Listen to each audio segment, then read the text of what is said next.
Hi friends, I'm going to talk about freezer organization today. That's why I'm sitting on the floor here in front of my refrigerator with a bottom drawer slide out freezer. And so I'm going to clean it out as we go because I might as well. And I'm going to talk about the best way to organize a deep drop-in freezer. Let's do it. Hi, my name is Mindy and I talk about making space in our lives for important things, like clean freezers. But for real, it's hard to have space in your life for important things if your space is decluttered and unorganized, and if you're rebuying things that you already have because you didn't realize you already had the thing and it was buried in the bottom of the freezer and the food goes bad and it's no good at all. You'll see my freezer's not good at all, but it will be by the end of this, and we're going to do it pretty quickly too. All right, I'm going to start with this top drawer. As you can see, I have a top drawer. I have an ice container with a little scoopy, and down here I have a deep drawer with a single divider. So you can see this is just a disaster in here of stuff that's been dropped in and forgotten about. Same thing over here. Oh, it's a disaster. It's like mystery meat.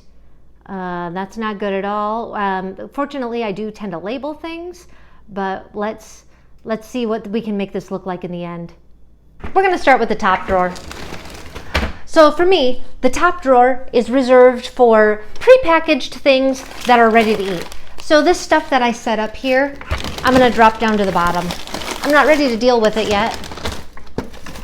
So all the meat is going to just go down. Down.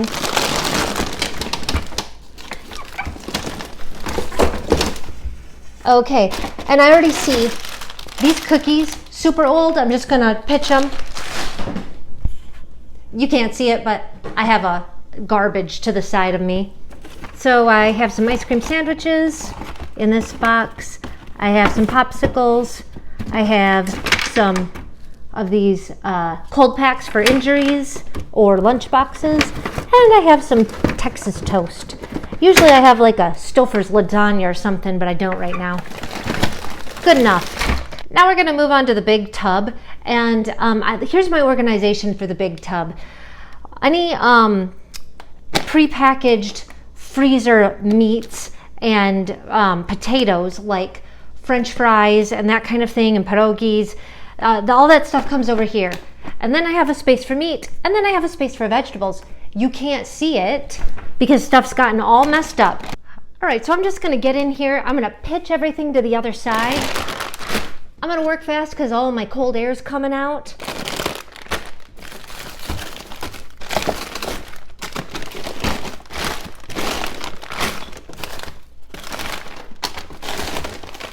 As I go, like I haven't used this, it's been in here a million years, I'm gonna pitch it.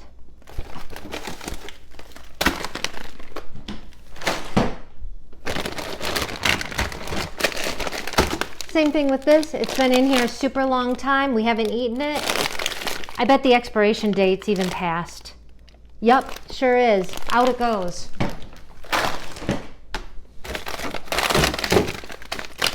And we have some vegetables. The vegetables have their own place and it's not over here. So I have a big pile. Here's my chicken tenders. We use a lot of those. I'm going to set those in here. And I'm going to try and set this up file cabinet style. It'd almost be useful if I had like a divider in here, but that might just get in the way. I'm not sure.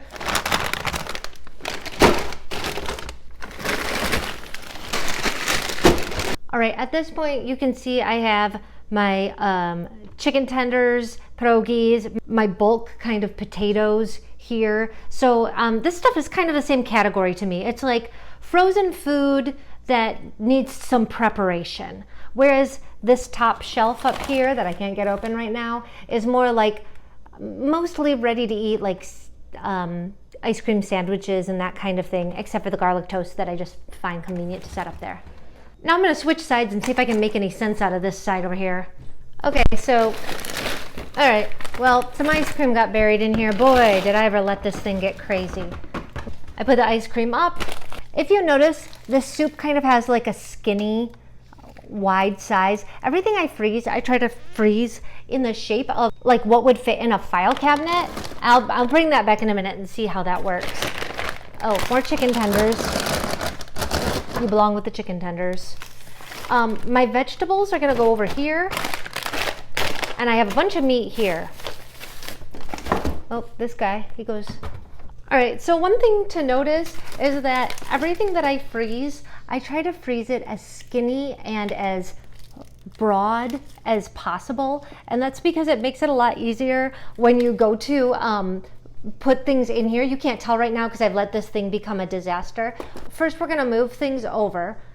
Next, we're going to throw out the things that are expired or we just haven't eaten, which tells me we're not gonna eat it.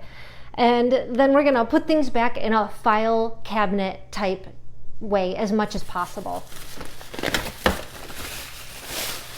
Oh, so that first step was to move things over.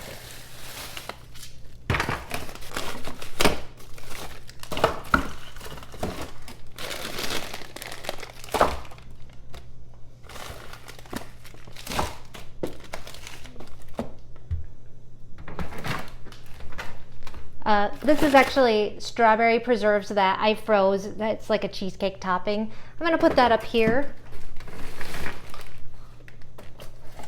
Actually, I have stuff to make a cheesecake. Okay, so when you get to the very bottom, that's a good indication that this is stuff you are not going to eat, right? It's been in here this long. I know that these things have been in here a long time. They're freezer burned.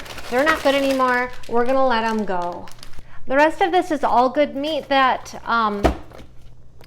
that I can put back in and just make sure to use it soon. As long as I've got this thing empty, there's no harm in giving it a little wash. As a matter of fact, one thing that I've done is put in these freezer bins. They're, I'll pull it out so you can see. They're extremely helpful. These bins, I can't remember where I got them anymore. I think it was our local grocery store. But yeah, I'm gonna go ahead and give this a little wipe because I don't actually get in here that often. Got that container back in. Now this is all good meat. I'm gonna go ahead and, so again, I freeze my meat, like I try and squash it flat. Then I'll set it up in here to freeze. And then once it freezes in this shape that I want, then I can stick it in here. Now everything doesn't go in the shape that I want, right? But even chicken breasts, you can kind of like force them to be a little skinnier than you might otherwise. These are meatballs that I pre-make, and so also they can just set in there. And these ribs are just gonna kind of have to, it's not perfect, but you can pretty much kind of get to a point where you can see what's in your freezer at least. And I have a little too much inventory right now. Some stuff's gonna sit on top.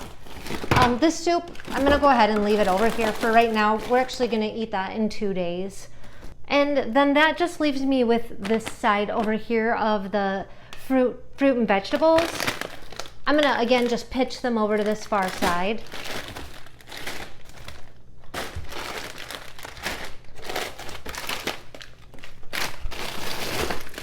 Okay. This side is actually much easier. And as I'm checking dates, I see that this spinach is outdated. I feel like these carrots are too. You know what, they're not, but they're open, and I feel like freezer burn, I'm just gonna let them go. Cranberries that I bought and froze for smoothies, I'm gonna go ahead, we make a lot of smoothies and we really move through this stuff. So I'm gonna keep all of these smoothie blend things here.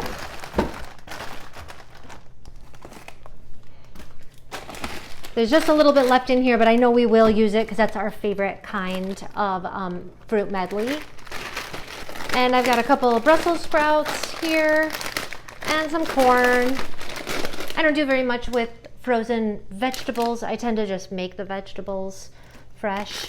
I don't think we're gonna eat these drumsticks, but I'm gonna keep them for now. And there. So hopefully you can see, after just several minutes of kind of pushing things around, I have a pretty reasonable freezer now.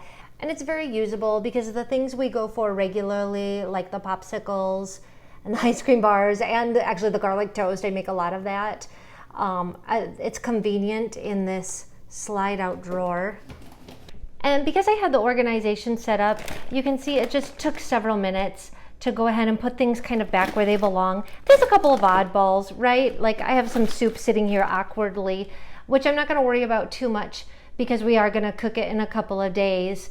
But it's pretty organized, and I can kind of see what I have. Things are standing up on end, so I can see, you know, where my chicken strips are, the pierogies, the different kinds of frozen potatoes like French fries and tater tots, and then I have some like risotto packages down there, and this soup is just gonna like wait patiently in the wrong spot for a couple of days. So hopefully then you can see how, yes, there's some ribs kind of sitting on top, but below the ribs I have these, let's move it so that you make sure that it comes through.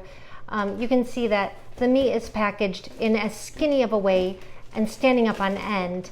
And then I have things labeled with the date and what's in there so that it's easy to identify later. And this way I'm usually able to get through the meat like long before we reach any kind of expiration. And then over here I have my smoothie stash. We don't do a lot with frozen vegetables, but we do keep a few on hand. So one super important thing is that now I can easily open and close my slide drawer. I can easily open and close this drawer. So it's just much more usable than it was, and it's orderly, and I can see everything.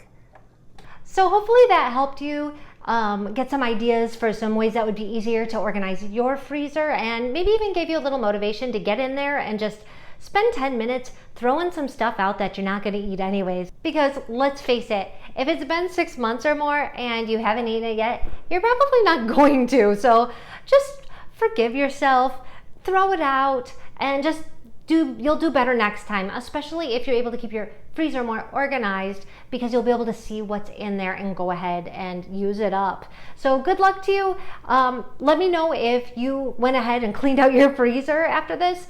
And by the way, if you found this video helpful, it would mean so much to me if you would click the like button. It helps the YouTube algorithm know to spread it around to other people. And if you want to spend more time together, I would love it if you would press the subscribe button so that we can do this more often. All right, thanks you guys so much. I'll see you in the next video.